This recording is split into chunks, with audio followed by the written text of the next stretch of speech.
I am Jessica Anderson, 34, coming back to my childhood residence this Christmas following 5 lengthy years of absence. My stomach churns with anxiety as I navigate down the recognizable streets of Portland. I've transformed since my departure, creating something remarkable that nobody in my family is aware of yet. They've consistently disregarded me, positioned between my brilliant brother and my flawless younger sister, but this year will be distinct. This time, I'm not arriving with nothing. I possess something to demonstrate to them that will alter everything. Before I explain how my family's expressions fell when I disclosed what I'd constructed while they weren't paying attention, leave a comment sharing your own holiday family conflicts.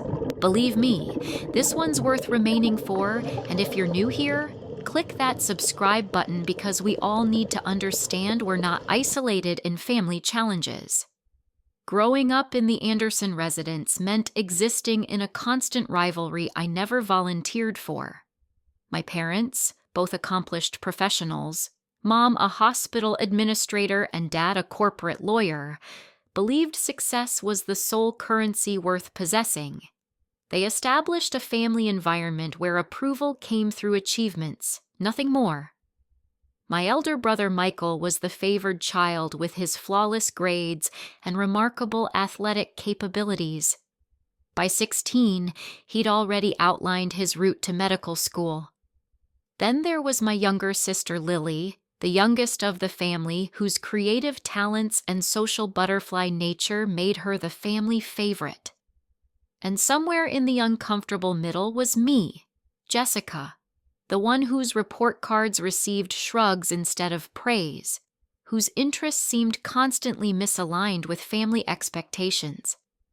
I uncovered my love for computer programming in middle school, dedicating hours coding while other children played sports or socialized at the mall.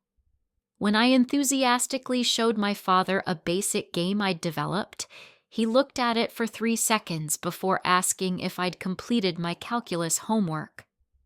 "Computers are fine pastimes, Jessica, but they don't construct real careers," he'd stated, despite this being the late 2000s when technology was already flourishing.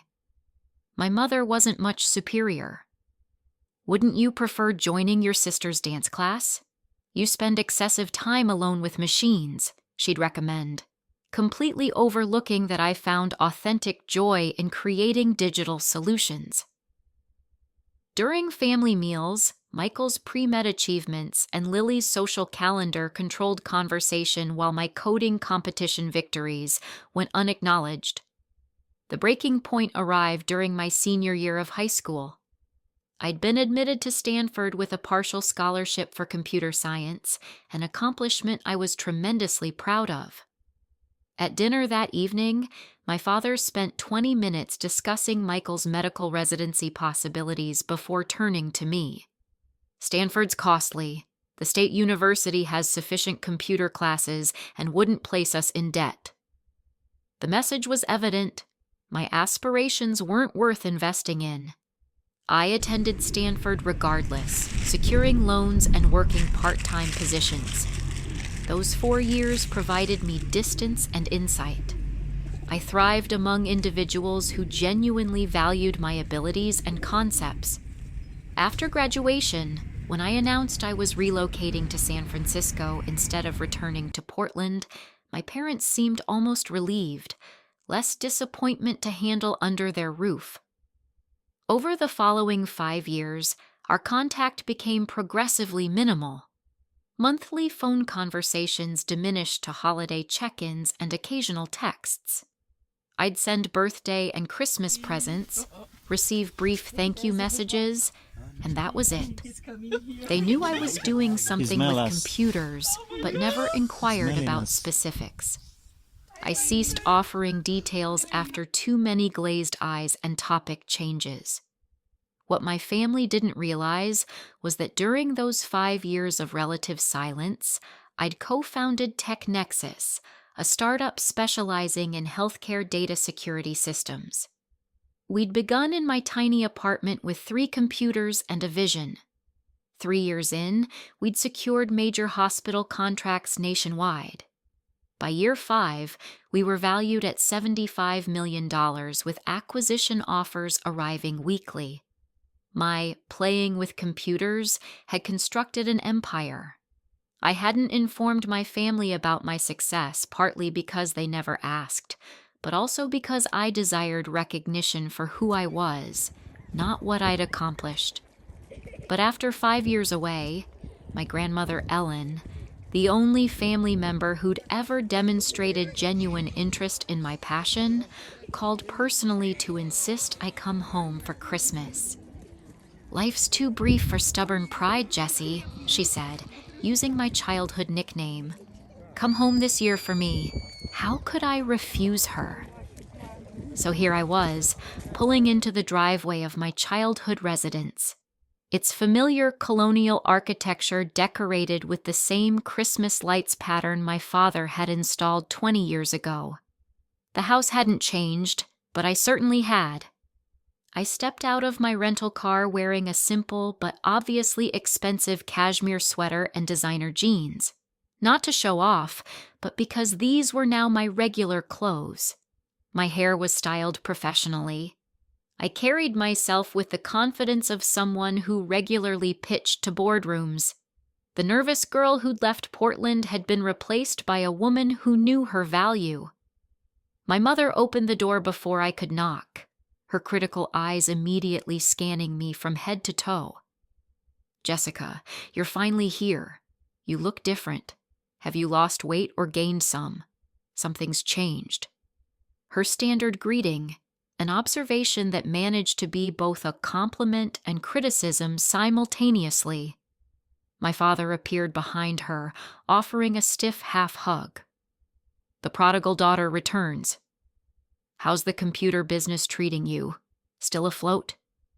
He chuckled as though he'd made a clever joke.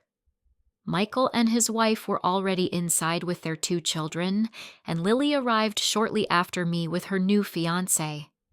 Hugs were exchanged, surface-level pleasantries offered. My 6-year-old niece didn't recognize me at all, and my 4-year-old nephew hid behind his father's leg when I approached. "They're just shy," Michael explained, though we both knew the truth. I was essentially a stranger to them. Despite the awkwardness, I felt a flutter of hope. This was family after all. Surely there was still a place for me here. Maybe this Christmas would be the beginning of a new chapter in our relationship, one where they finally saw me clearly. As I carried my suitcase upstairs, I clung to that hope, ignoring the little voice reminding me that optimism about my family had only led to disappointment before. The first hint that nothing had fundamentally changed came during lunch. We gathered around the kitchen table, the same oak piece that had witnessed countless family dynamics over the years, and I attempted to join the conversation naturally. "So, I've been working on some interesting projects lately. Our system actually helps hospitals protect patient data while—" "Pass the salt, would you, Jessica?" My mother interrupted, turning immediately to Lily. "Now tell everyone about your engagement party plans. We've been thinking about renting the country club pavilion. Jessica, you wouldn't believe how beautiful Lily looked at her bridal shower." I passed the salt, my unfinished sentence hanging in the air, replaced by 20 minutes of discussion about flower arrangements and bridesmaid dresses. When I tried again during a conversation lull, my father glanced at his watch mid-sentence. "Speaking of business," he pivoted, turning to my brother. "Michael, how's the new cardiology wing coming along? The hospital board must be impressed with your proposal." And just like that, I was 14 again, my voice evaporating from family discourse as though it had never existed. Later that afternoon, I noticed my mother setting the dinner table for the evening meal. 6 places, not 7. When I quietly pointed out the missing setting, she blinked in surprise. "Oh, I still set the table for our usual number. Force of habit, I suppose." It's been so long since you've been home, I forgot to count you." She laughed as though this were an understandable oversight rather than a painfully symbolic exclusion. During dinner preparation, my mother served everyone their favorite dishes: Michael's preferred roast potatoes, Lily's special vegetable medley, even accommodations for my sister-in-law's gluten sensitivity. When the green bean casserole appeared, something I'd mentioned disliking since childhood due to a texture aversion, I politely declined. "Still picky about food, Jessica." My mother sighed. "I forgot about your preferences. There's bread if you're still hungry." After dinner, my father suggested everyone relax in the living room while the women cleaned up, his traditional division of labor that had always irked me. In the kitchen, I attempted small talk with my mother and sister. "How's your tech job going anyway?" Lily asked, the first family member to actually inquire about my work. A small victory. "It's going really well, actually. We've expanded to—" "Jessica, you're rinsing those plates all wrong," my mother interrupted. "The food particles will clog the disposal. You always were a bit careless with housework. Thank goodness your career doesn't require domestic skills." Later that evening, I excused myself to unpack in my old bedroom, only to find the space transformed into a disorganized storage room. Boxes filled with Christmas decorations, old files, and miscellaneous household items occupied every surface. The twin bed remained but was piled with winter coats. My old posters and photographs had been removed, the walls now bare except for a faded rectangle where my college diploma once hung. "We needed the space," my mother explained when I inquired, "since you're hardly ever here. Michael's room is kept ready for when they visit with the children, and Lily still stays over sometimes. There's still a bed for you. Just move those coats." Curious, I checked my siblings' former rooms. Michael's remained a shrine to his adolescence. Trophies displayed prominently, medical school pennant on the wall, photos preserved. Lily's room had been moderately updated but maintained as a functional bedroom with her personal touches intact. While searching for extra hangers in the hall closet, I discovered a box labeled Jessica School Stuff.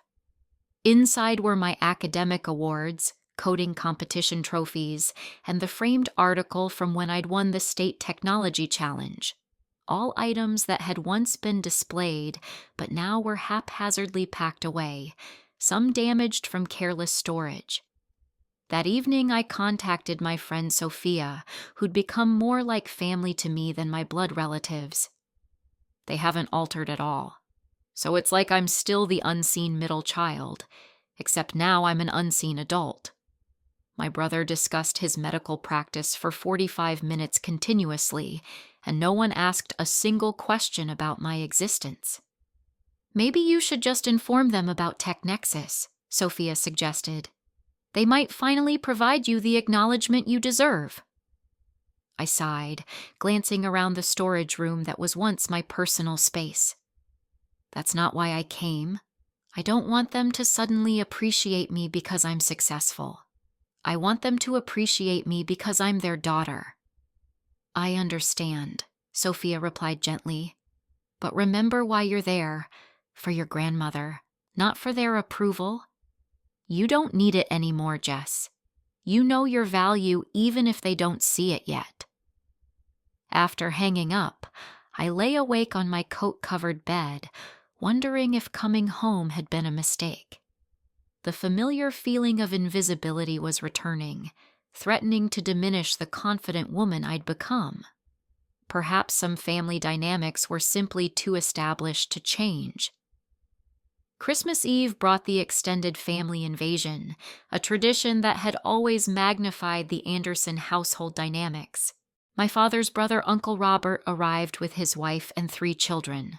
My mother's sister, Aunt Patricia, came with her husband and their college-aged daughter. Grandmother Ellen was the last to arrive, her entrance immediately brightening my mood.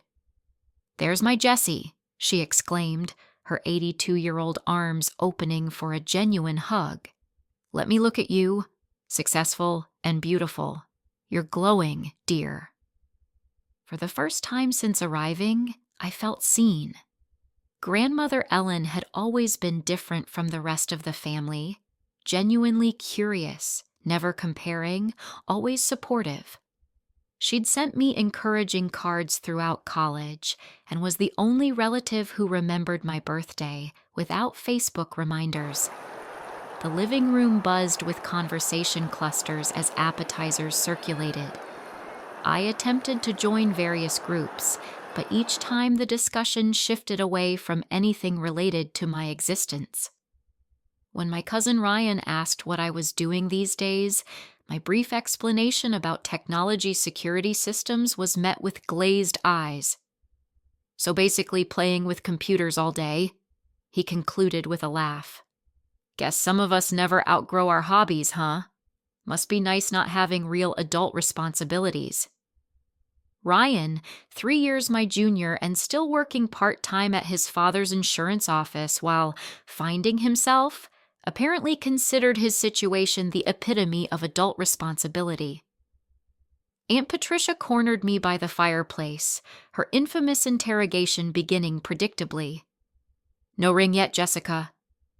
You know, at 34, your options narrow considerably. Your biological clock isn't getting any younger." She glanced meaningfully at my flat abdomen.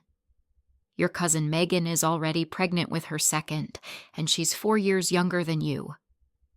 Before I could respond, my mother joined the conversation. "Jessica's always been career-focused. Some women just aren't meant for family life." The way she said career, as though my profession were an eccentric phase rather than a calling, made my teeth clench. "I'm focused on building something meaningful," I replied evenly, "and I date. I just haven't met anyone I want to spend my life with yet." "Well, beggars can't be choosers at a certain point," Aunt Patricia responded with false sympathy. "Not everyone gets the luxury of waiting for perfection." Dinner preparations saved me from further commentary on my apparently tragic spinsterhood. In the kitchen, I found Grandmother Ellen struggling with her new smartphone, a gift from Michael that no one had bothered to help her set up. "These newfangled contraptions?" she sighed. "Your brother said it's simple, but nothing happens when I tap the screen." I sat beside her, gently taking the phone. "The screen protector is still on, Grandma. Here, let me help you set everything up." For 20 minutes, I patiently configured her device, explaining each feature in terms she could understand, setting up shortcuts for her most used functions, and increasing the text size for easier reading. Her genuine appreciation warmed me. "You've always had a gift for making complicated things simple, Jessie," she said, patting my hand. "Tell me about your work in San Francisco. Are you happy?" That simple question, the only one any family member had asked about my emotional state rather than my marital status or superficial career details, nearly brought tears to my eyes.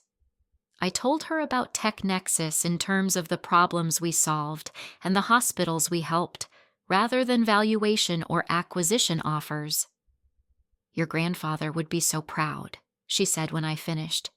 "He always said you had a special spark, different from the others, but no less bright." Our moment was interrupted by my mother calling everyone to dinner. As we entered the dining room, I overheard my parents speaking in the hallway. "Michael's practice is really taking off," my father was saying proudly. "The hospital board is considering his proposal for the new research initiative, 7 figures in funding." "And Lily's fiancé comes from such good stock," my mother replied. "His family's connections will open so many doors for her. At least 2 of our children made good choices." "Jessica seems fine," my father added, lowering his voice. "Still doing that computer thing. I worry she's just drifting through life without direction. No family prospects, living alone across the country." Where did we go wrong with her? I froze in the hallway, their words hitting like physical blows. After 5 years of building something meaningful, after all my hard work and success, I was still the family disappointment, the child they'd gone wrong with. Christmas Eve dinner was served on my mother's best china, the table beautifully decorated with candles and holly.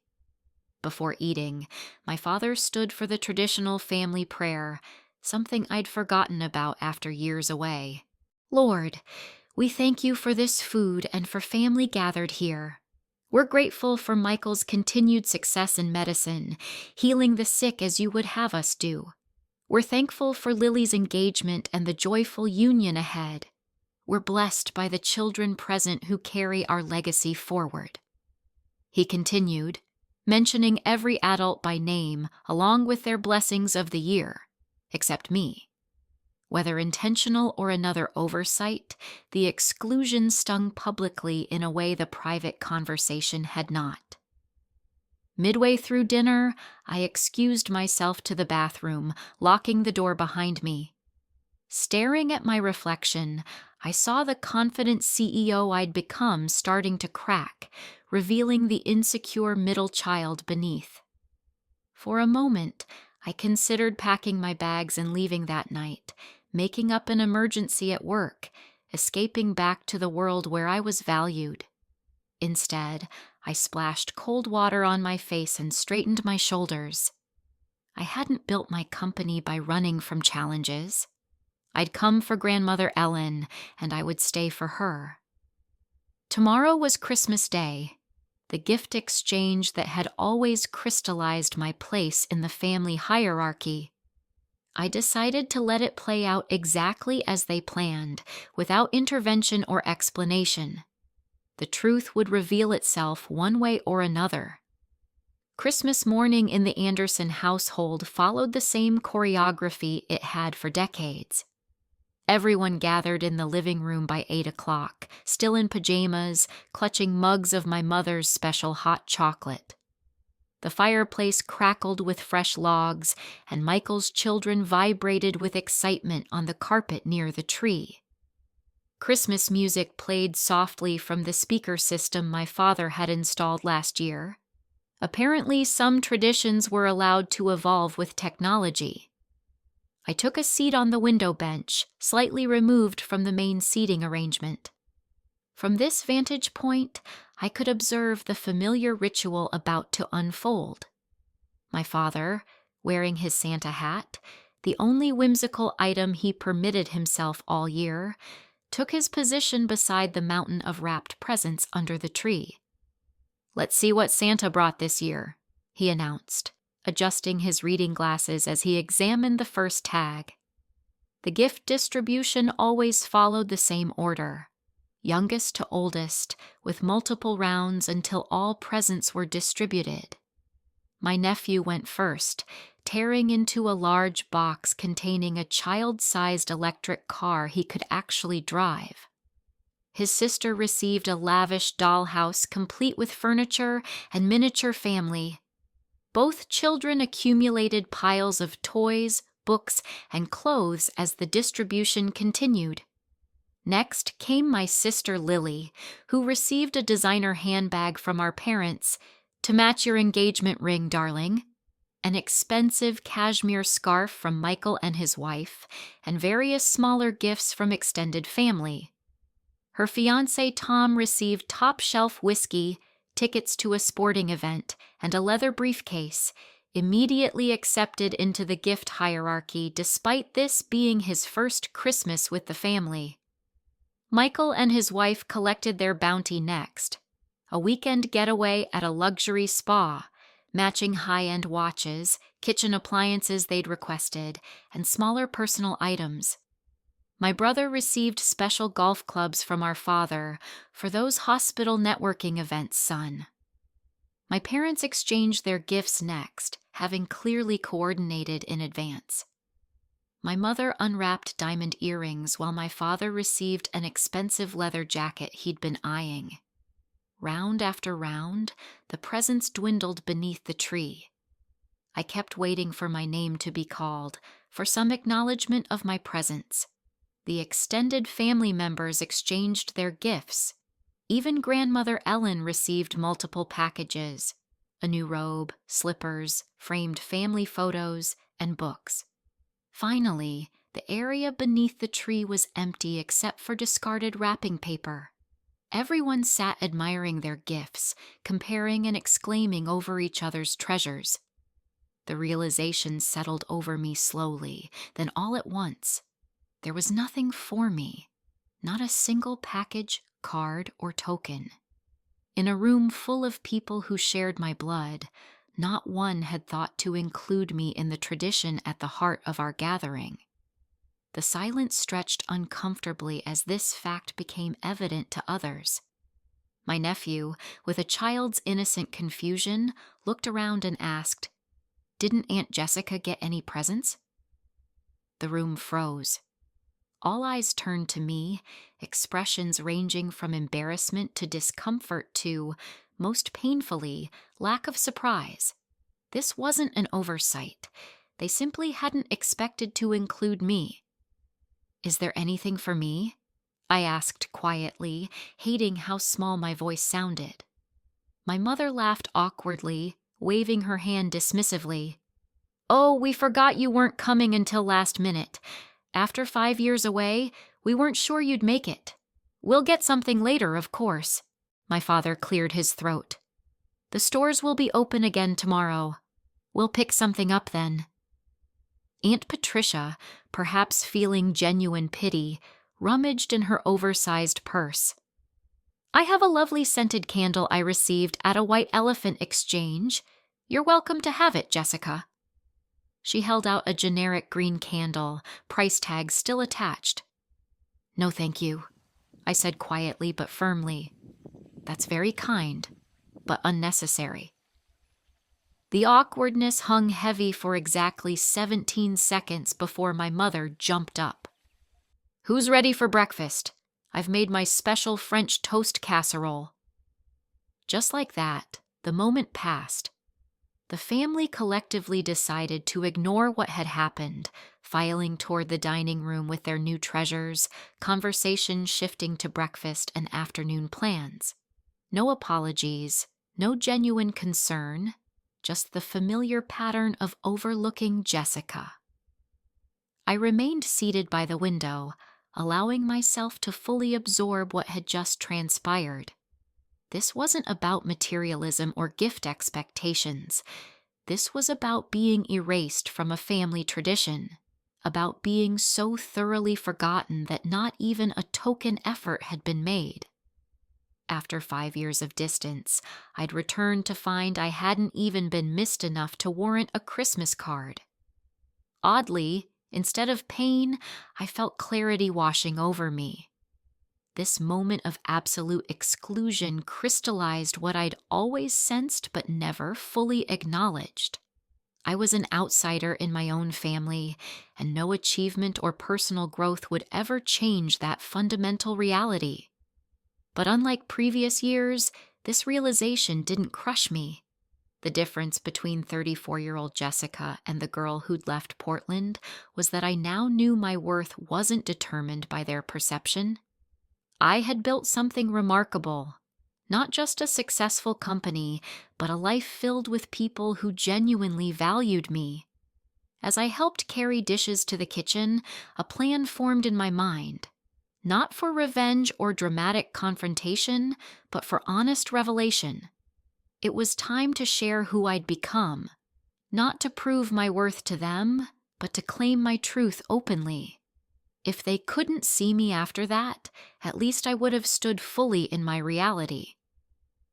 I excused myself briefly, retrieving an envelope from my suitcase upstairs. The moment for revelation was approaching, and for the first time since arriving, I felt absolutely certain of my next step. Christmas brunch unfolded with its usual orchestrated perfection. My mother's French toast casserole, bacon, fresh fruit, and mimosas covered the dining table as family members filled their plates. Conversation flowed around me. Michael discussing his hospital's expansion plans, Lily showing photos of potential wedding venues on her phone. The gift exchange incident had been neatly packed away like last year's ornaments, no longer worthy of mention.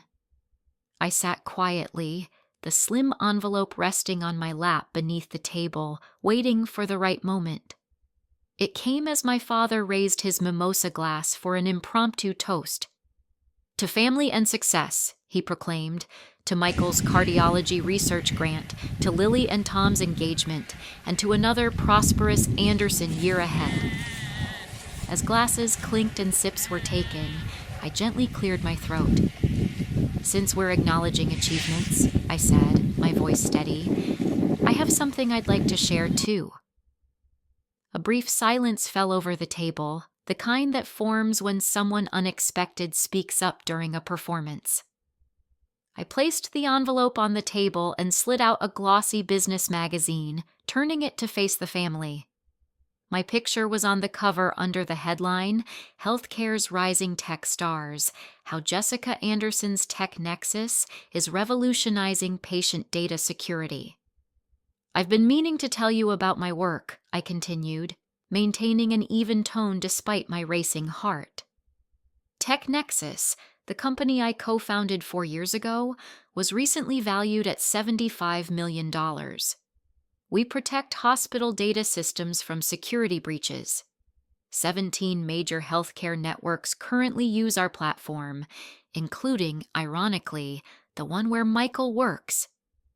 I placed the magazine in the center of the table, then removed the second item from my envelope, a document showing the recent acquisition offer from a major tech corporation. The number at the bottom featured 8 digits. "We're considering this acquisition offer, though I'm leaning toward maintaining independence and expanding internationally next year." The silence around the table had transformed from dismissive to stunned. My mother's mouth opened and closed without producing sound. My father stared at the magazine cover as though it might be an elaborate practical joke. Michael picked up the acquisition document, scrutinizing it with narrowed eyes. "$75 million, my father finally managed. That's not possible. Your little computer project—" "That's amazing, Jessica!" Grandmother Ellen exclaimed, genuine pride lighting her face. "I always knew you were building something special." My mother's shock quickly recalibrated into revisionist history. "Well, we always encouraged your computer interests, didn't we? I remember telling everyone how gifted you were with technology." She reached across to squeeze my arm possessively. "My daughter, the CEO." "This is legitimate?" Michael asked, still examining the document. "You actually built a company worth this much? How did we not know about this?" "No one asked," I replied simply. When I tried to talk about my work, the conversation always changed direction. "You should have told us more forcefully," my father countered, already reconstructing the narrative. "How are we supposed to know if you kept it secret?" "This is life-changing information, Jessica." "Life-changing for me?" I corrected gently. "My daily reality for the past 3 years." Lily, looking genuinely impressed, gestured toward the magazine. "Can I see that?" "That's really you on the cover."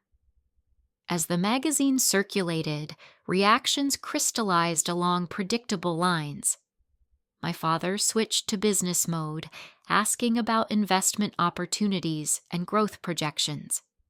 My mother began mentally rewriting family lore to include her unwavering support of my technological aspirations. My brother's competitive nature emerged as he compared his hospital's funding to my company's valuation. Extended family members who'd barely spoken to me all visit suddenly found me fascinating. I answered their questions calmly, neither inflating nor downplaying TechNexus's success. This wasn't about proving my superiority. It was simply about being seen accurately after years of invisibility. "There's something else," I added when the initial shock had settled. In honor of Grandmother Ellen, TechNexus is making a $1 million donation to Portland Central Hospital's pediatric wing in the Anderson family name. The announcement goes public next week. Grandmother Ellen's eyes filled with tears. The children's hospital where your grandfather volunteered? Oh, Jessica. I nodded, reaching for her hand. You and Grandpa were always my true supporters. It seemed fitting.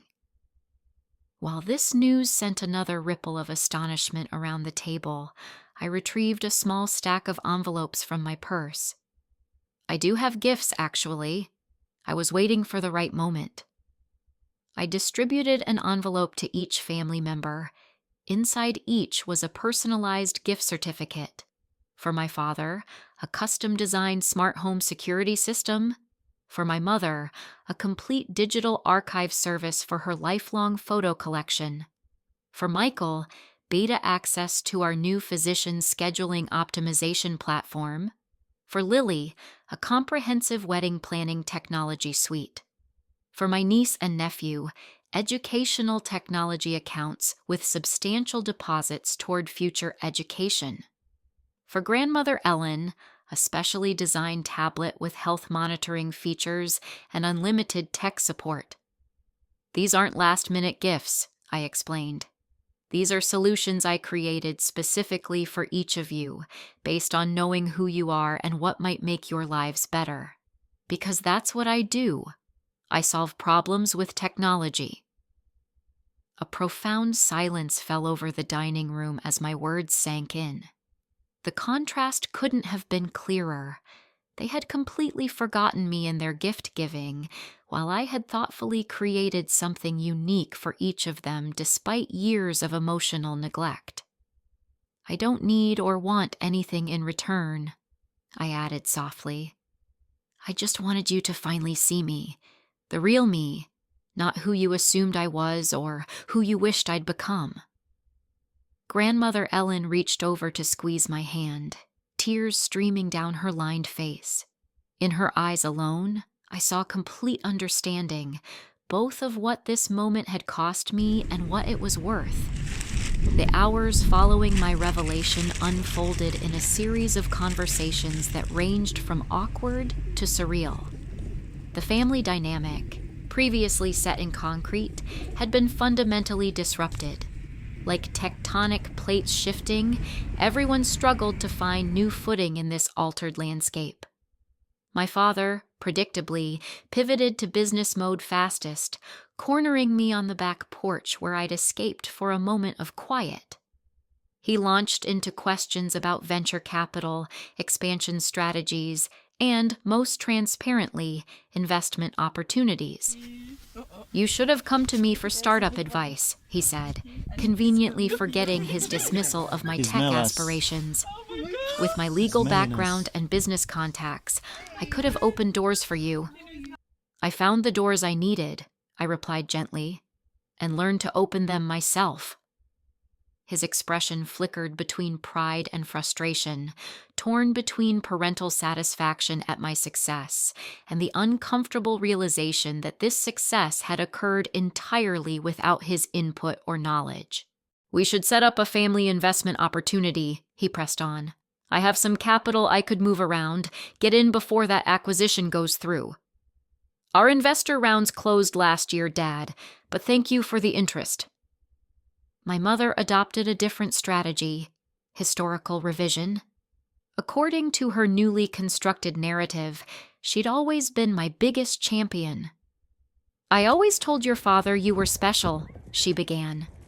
She insisted as she unnecessarily rearranged Christmas cookies on a tray. Remember how I bought you that computer programming book when you were 12? I saw your potential even then. The book in question had actually been a birthday gift from Grandmother Ellen. My mother had expressed disappointment that I wanted such a boring present instead of the makeup kit she'd suggested.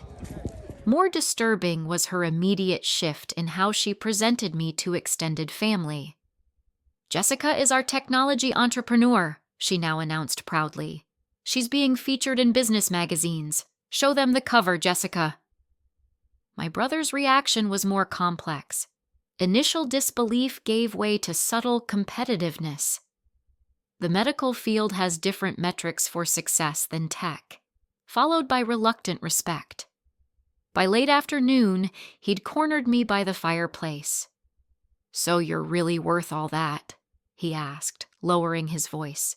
"Like personally?" "The company is valued at $75 million, I corrected. "My stake is significant, but not the entirety." "Still," he pressed, "you must be... you're wearing a $1,200 sweater casually on Christmas. That tells me something." I smiled. "Yes, I'm financially comfortable, Michael." He nodded slowly, processing this information against decades of family mythology. "I always thought you were just drifting. That's what Mom and Dad always said, that you needed to find direction. I found it. They just weren't looking where I was going." The most genuine connection came unexpectedly from my 14-year-old cousin Emma, who sought me out while everyone else was watching a holiday movie. "Want to learn coding?" she said without preamble. "But Uncle Robert says it's not a real career for women, that it's just a hobby until I get married." The familiar words sparked both pain and purpose within me.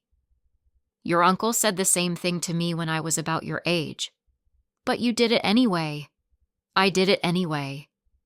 She twisted her hands nervously. "Could you maybe show me how to start?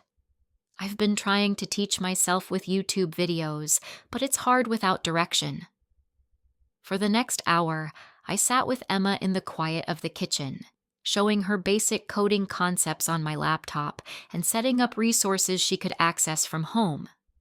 I gave her my email address and promised to send her information about coding camps for girls, with a scholarship funded by me if her parents wouldn't support it. "Don't let anyone decide your capacity based on their limited imagination," I told her, "including family, especially family." The most difficult conversation came that evening when my parents attempted an approximation of an apology during a brief, awkward moment alone in the kitchen. "We might have underestimated your career choice," my father began stiffly. "It seems technology has become more viable than we anticipated." "And we always wanted the best for you," my mother added. "We pushed because we cared. Perhaps we should have listened more to what you wanted." Their words fell substantially short of a genuine acknowledgement of the pattern of dismissal and emotional neglect. This wasn't about my career choice. It was about my fundamental place in the family. But I recognized this halting attempt represented their maximum capacity for self-reflection. "Thank you for saying that," I replied simply. "I hope moving forward we can build a relationship based on who I actually am, not who you expected me to be." That night, I made the decision to leave a day early, not from anger or hurt, but from the clear-eyed recognition that I needed to return to my chosen family, the friends and colleagues who saw and valued me without the distorting lens of family history. As I packed, my sister Lily knocked tentatively on the storage room door. Of all the family reactions, hers had been the most subdued, watching, listening, processing. "Were we really that terrible to you?" she asked, sitting on the edge of the bed. The question's directness surprised me. "Not terrible," I answered carefully. "Just absent, like I was living in a house where all the mirrors were covered. Invisible, even to myself sometimes." She nodded slowly. "I never realized. You were just Jessica, my quiet, computer-obsessed big sister. Mom and Dad talked about you differently than they talked about Michael and me, but I thought that was just because you were different. Different shouldn't mean less valuable." "No," she agreed quietly. "It shouldn't." She hesitated before adding, "I'm sorry I didn't see it, or if I contributed to it." Of all the conversations that day, Lily's simple acknowledgement came closest to healing something within me. Not because she had been the primary source of pain, but because her recognition was untainted by financial interest or revision attempts. She simply saw the truth and named it. "Thank you for saying that," I said, and then, offering a bridge, "I'd like to know you better, Lily.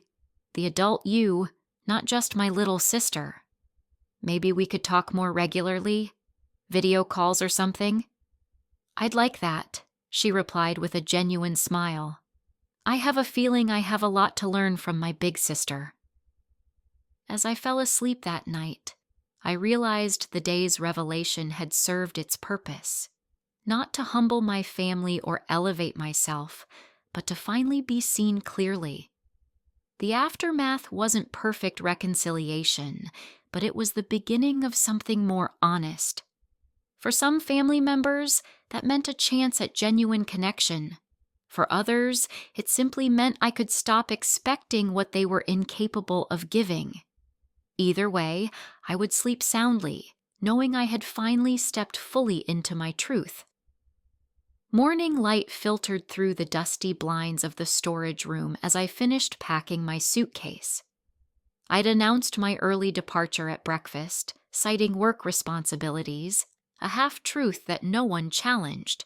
Perhaps they sensed my need for space after yesterday's revelations, or perhaps they were still processing their recalibrated understanding of who I was. Standing in this room that had once been my sanctuary, I felt a strange peace. The space no longer held power over me, neither the childhood memories nor the adult rejection its conversion represented. It was simply a room in a house where I had once lived, no more definitive of my identity than any other temporary dwelling. I ran my fingers along the desk where I'd written my first lines of code, smiling at the memory of my 12-year-old determination. That girl had known something fundamental that I'd temporarily forgotten during years of seeking family validation. My worth wasn't dependent on their recognition of it. Grandmother Ellen knocked softly before entering, her eyes taking in my packed bags. "Leaving us so soon, Jessie?" she asked, though her tone suggested understanding rather than accusation. "I think it's time. Yesterday was a lot for everyone." She nodded, settling carefully on the edge of the bed.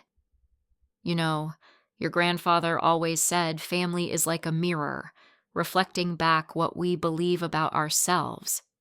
Sometimes the reflection is distorted, and we have to find clearer mirrors."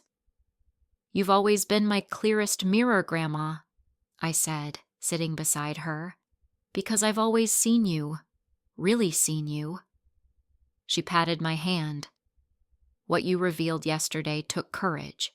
Not the success, though I'm immensely proud of that, but the willingness to stand in your truth without diminishing yourself to make others comfortable. That's the real achievement." We sat in comfortable silence before she continued. "They may never fully understand or appreciate you the way you deserve. Some mirrors stay clouded no matter how much you polish them." "I know," I acknowledged. "I'm not expecting perfect understanding anymore, just basic respect." "Good," she said firmly. "Expecting what people cannot give only prolongs the hurt." We made plans for her to visit San Francisco in the spring, a trip I would arrange completely, including a private flight to minimize her travel stress. As she hugged me goodbye, she whispered, "Your grandfather would be so proud of the woman you've become, not because of your success, but because of your integrity." Downstairs, my parents awaited with awkward formality. On the entry table sat a hastily wrapped package, clearly purchased yesterday after the gift exchange revelation. "We got this for you," my mother said too brightly. "We can't have you leaving without a Christmas gift." The wrapped box contained an expensive designer scarf. beautiful but impersonal, selected for its price tag rather than any connection to my personality or interests. Still, I thanked them sincerely, recognizing the gesture's importance even if its execution remained telling. "I hope we can talk more regularly," my father said stiffly during our goodbye. "Perhaps you could keep us updated on your company's progress." "I'd prefer to talk about more than just work," I replied gently. "I'd like to know what's happening in your lives too, the everyday things, not just the achievements." They looked momentarily confused by this concept, connection based on being rather than doing, but nodded agreement nonetheless. The drive to the airport felt like crossing a boundary between worlds. With each mile, the weight of unmet expectations and familiar disappointments lightened. By the time I boarded my flight to San Francisco, I was breathing more easily than I had in days. Sophia waited at arrivals, her familiar face and warm hug embodying the chosen family I'd built for myself. "Welcome home, boss lady," she teased, helping with my bags. "How was Operation Family Revelation?" "Complicated," I answered as we walked to her car, "but necessary." In the months that followed, small changes emerged in my family communications. My parents' calls became slightly more frequent, if still somewhat awkward. My father still predominantly asked about business, but occasionally inquired about my weekend plans or my new condo. My mother still compared me to cousins and family friends, but with a new undertone of pride rather than disappointment. Lily and I established a monthly video call tradition, gradually building a sister relationship based on who we were as adults rather than who we'd been as children. Michael remained more distant, our interactions cordial but limited. Perhaps some relationships could only evolve so far. Most meaningful was my strengthened connection with grandmother Ellen. Our weekly calls became a source of genuine wisdom and perspective as she shared family history I'd never heard, patterns of favoritism and emotional withholding that had shaped my father's childhood and subsequently trickled down to mine. "Understanding doesn't excuse, but it can help you heal," she observed during one such conversation. "Breaking patterns requires seeing them clearly first." Taking her wisdom to heart, I began working with a therapist specializing in family dynamics. The work wasn't about assigning blame, but about untangling the complex emotional web that had shaped my self-perception for decades. Gradually, I learned to identify the internalized family voices that still sometimes whispered I wasn't enough, and to consciously replace them with truth. The most profound lesson emerged 6 months after that revealing Christmas. True family isn't always defined by blood. My chosen family, friends, colleagues, mentors who genuinely saw and valued me, provided the consistent reflection and unconditional acceptance I'd sought from Portland all those years. This realization wasn't bitter but liberating. I could maintain connections with my biological family within the boundaries of what was actually possible, while finding deeper fulfillment in relationships built on mutual respect and genuine seeing. The empire I'd revealed at Christmas wasn't ultimately TechNexus or its financial success.